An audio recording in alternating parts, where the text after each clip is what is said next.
Hi friends, welcome back to my channel. ఇక మనోజ్ అయితే yellow colour cloth వేసుకుని ఇంటికి వస్తాడు.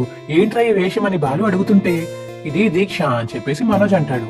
ఇక మనోజ్ దేవుడి దగ్గరికి వెళ్ళి దండం పెట్టుకుని గోవింద నారాయణ శ్రీరామ శ్రీకృష్ణ పరంధామ పరమాం పహిమాం పహిమాం అని దండం పెట్టుకుంటూ ఉంటాడు. అబ్బాయి ఏమైనా అసలు వీడికి అని ఇక ప్రభావతి సత్యం అయితే అనుకుంటూ ఉంటారు. రే సుంటా, ఏం చేస్తున్నావురా అని బాలు అడుగుతుంటే దీక్ష కైగోపాసన అని చెప్పేసి మనోజ్ అనేసి లోపలికి వెళ్ళిపోతాడు.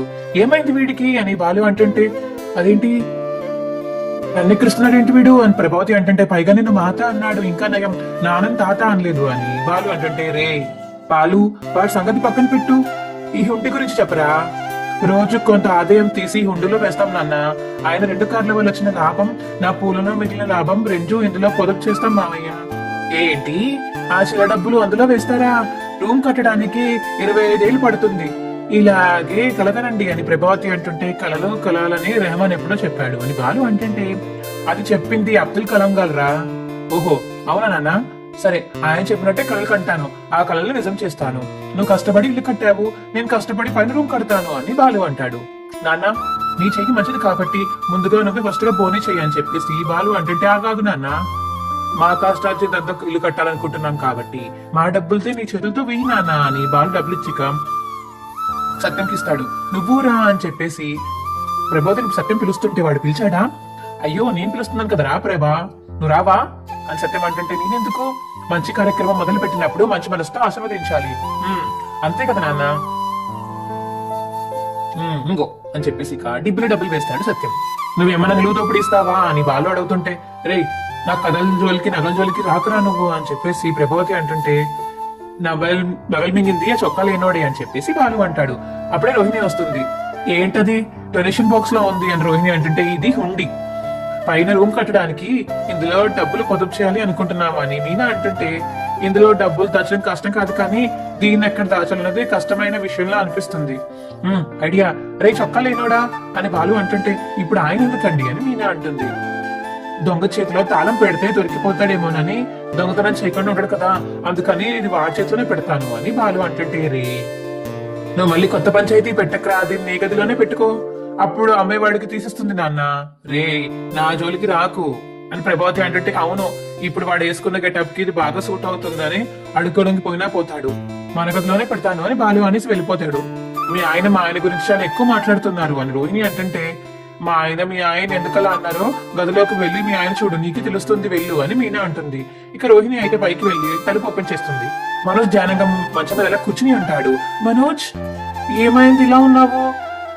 లాగకు రోహిణి క్లాత్, ఇప్పుడు నిన్ను కాపాడే కవచం ఇదే, ఇది నా ఒంటి మీద ఉంటే నాకు ఎలాంటి కీడు జరగదు.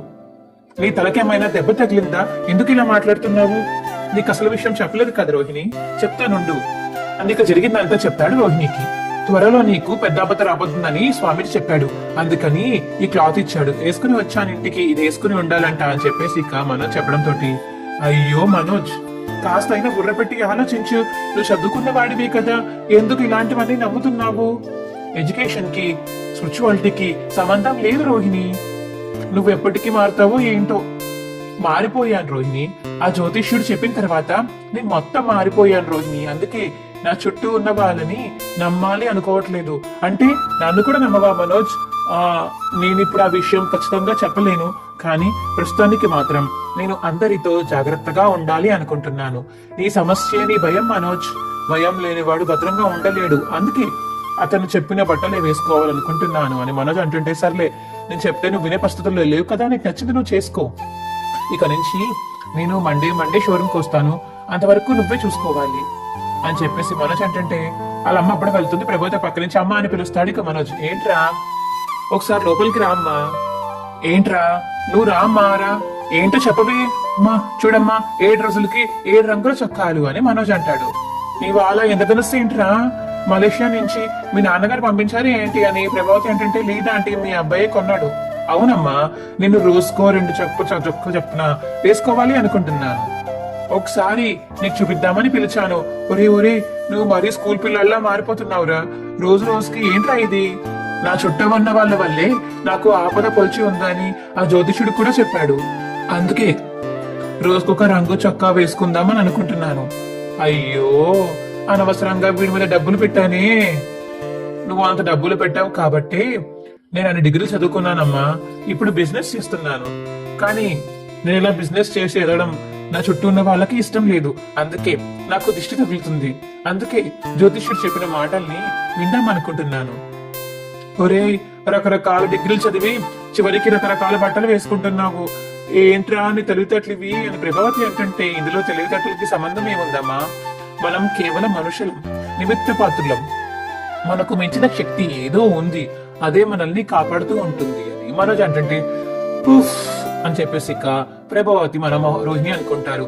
అమ్మా, నేను నా బిజినెస్ బాగుండాలంటే ఖచ్చితంగా ఈ బట్టలే వేసుకోవాల్సిందే అని మనోజ్ అంటాడు. తెలుసు కదా, మహాభారత యుద్ధంలో ఒక బలవంతుడిని కాపాడింది ఆ కౌచకుండరాలే అని చెప్పేసి మనోజ్ అంటుంటే, రే అదొక్క బలవంతుడు కాదురా, కర్ణుడు. అదేలేమా, కర్ణుడు. అయ్యో రామ, ఏమో నువ్వేమైపోతావో ఏంటో నాకు భయం వేస్తుందిరా. నువ్వేం కంగారు పడకమ్మా, నేను గొప్ప బిజినెస్ మ్యాన్ అవుతాను. అయినట్టే అమ్మా రోహిణి, కాస్త చూసుకోమ్మా అని చెప్పేసి రోహిణికి ప్రభావం చెప్పేసి వెళ్ళిపోతుంది బయటికి. రోహిణి, నీకు చెప్పడం మర్చిపోయాను, ఆ బట్టలు మీరే వాష్ చేయకూడదు, గుర్తుపెట్టుకో. వాష్ చేయకపోతే వాసన వస్తుంది కదా మనోజ్, అందుకే నువ్వు వాష్ చెయ్యి, నువ్వు మాత్రమే వాష్ చెయ్యి, సరేనా అని మనోజ్ చెప్తాడు. రోహిణికి అలా చూస్తూ ఉండిపోతుంది. రోహిణి అయితే ఇంకెన్ని విచిత్రాలు చూడాలో ఏంటో దేవుడా అని చెప్పేసి మనసులో అనుకుంటుంది రోహిణి. ఇక వాళ్ళు తన రూమ్ లో అటు ఇటు తిరుగుతుంటే అప్పుడే మీనా వచ్చి ఏం ఆలోచిస్తున్నారండి అని అడుగుతుంది. మౌనిక గురించి మీనా, నువ్వు చెప్పావని ఆగిపోయాను, మౌనిక దగ్గర నుంచి ఫోన్ రావట్లేదు, ఒకసారి వాళ్ళ ఇంటికి వెళ్ళొద్దాం అనుకుంటున్నాను అని బాలు అంటుంటే, అమ్మో ఈయన వెళ్తే మౌనిక పరిస్థితి తెలిసిపోతుందేమో, మౌనిక అని వాళ్ళు ఏమంటారు ఏంటో అని మనసులో అనుకుంటుంది ఇక మీనా. అబ్బా, మౌనిక ఫోన్ చేయలేదనా? ఎందుకు చేయలేదు? నాకు పొద్దున ఫోన్ చేసింది, ఎందుకలా ప్రవర్తించావని అడిగాను. నీకు చేసిందా మీనా? ఏమంది మరి? చాలా బాధపడిందండి. కార్తీక పౌర్ణమి రోజున జరిగిన గొడవ అతను ఇంకా మర్చిపోలేదంట. ఎవరో రాజకీయ నాయుడికి ఇంటి ఫంక్షన్ కి వాళ్ళిద్దరి కలిసి వెళ్లారంట. అక్కడ మీ ఇద్దరు ఎదురు పడితే పెద్ద గొడవ అవుతుందని భయపడి గుర్తుపట్టినట్టు నటించిందంట. ఆ మాట నాకు నీకు చెప్తే నేనే నోరు మూసుకుని వచ్చేవాడిని కదా నాకు చెప్పుంటే అని బాలు అంటుంటే, అతను ఒక పక్క నుండి గమనిస్తూ ఉంటాడు కదండి. సరే మీనా, ఇప్పుడు నువ్వు చేసి మాట్లాడొచ్చు కదా అంటే, ఇప్పుడు వాళ్ళందరూ కలిసి తిరుపతి వెళ్ళారంటండి, తను ఇప్పుడు పక్కనే ఉంటాడు అని చెప్పేసి మీనా అంటుంటే, సరే ఎప్పుడు వస్తారో కనుక్కో, అప్పుడే చేస్తాను. అమ్మయ్య, ఇప్పుడు నాకు కొంచెం మనశ్శాంతిగా ఉంది అని బాలిక రూమ్ నుంచి బయటికి వెళ్ళిపోతాడు. ఈయన శాంతపరచడానికి ఏదో చెప్పాను, కానీ మౌనిక ఎందుకలా ప్రవర్తించిందో తెలుసుకోవాలి అని చెప్పేసి మనసులో అనుకుంటుంది ఇక మీనా. అప్పుడే కామాక్షి ఇంటికి వచ్చి, అబ్బో మొత్తానికి నువ్వు గొప్పదానివే సుమా, అన్నయ్య కోపం పోయి మాట్లాడేలా చేశావు అని చెప్పేసి కామాక్షి అంటుంటే, ఏంటి మళ్ళీ అనత్తా అని అప్పుడే బాలు వస్తాడు. ఏంటి, మా నాన్నని మా అమ్మ మాట్లాడేలా చేసిందా? ఈవిడ జీవితాంతం పుట్ట కట్టుకుని తపస్సు చేసినా మా నాన్న క్షమించేవాడే కాదు. అవునా? మరి ఎలా క్షమించిందిరా?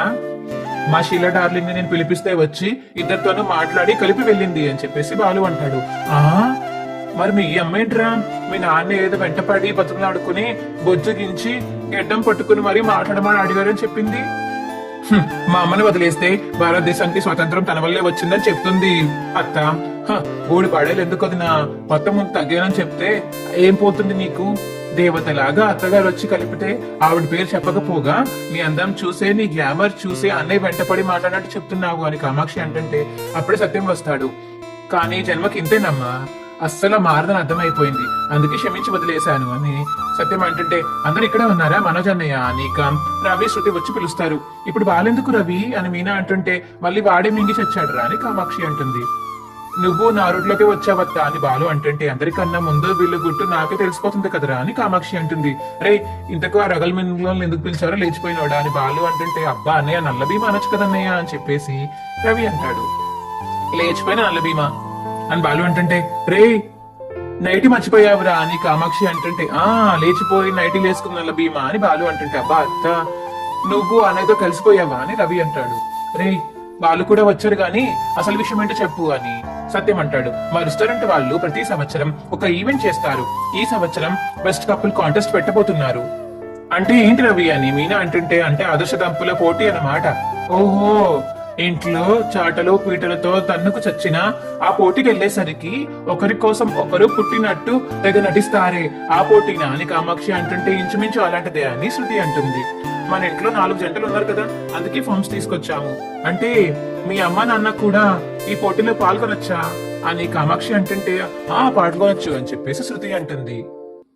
ఊరుకో కామాక్షి, మేం పోటీకి వెళ్ళడం ఏంటి అని ప్రభావతి అంటుంటే, అవును తూర్పు పడమర కలిసి పోటీకి వెళ్తాయా అని సత్యం అంటుంటే, అది కాదు, ఆ పోటీలకు వెళ్తే అందరి ముందు ఆడపమంటంలో ఆడాలి, వెళ్తే రోహిణి మనోజ్ వెళ్తారు, వాళ్ళే ఆదర్శ దంపతులు అని ప్రభావతి అంటుంటే, అని చెప్పేసి ఇంకా ఇంట్లో వాళ్ళందరూ అలా చూస్తూ ఉంటారు. రవి శృతి కూడా బెస్ట్ కపులే అత్తయ్యా అని చెప్పేసి రోహిణి అంటుంది. వాళ్ళు ఎలాగో వెళ్తారు, వాళ్ళ రెస్టారెంట్ వాళ్ళే కదా పోటీ పెట్టేది అని చెప్పేసి ప్రభావతి అంటుంటే, మరి బాలు మీనా ఆదర్శ దంపతులు కాదని నీ ఉద్దేశం అని సత్యం అంటుంటే, ఆంటీ సర్టిఫికెట్ ఇచ్చేది ఏంటి అంకుల్, హ్యాపీగా బాలు మీనా కూడా పార్టిసిపేట్ చేయొచ్చు అని శృతి అంటుంటే, వద్దు డబ్బుడమ్మా, మేమేంటో మాకు తెలిస్తే చాలు, ఇంకొకరు గుర్తించాల్సిన అవసరం లేదులే మాకు అని బాలు అంటాడు.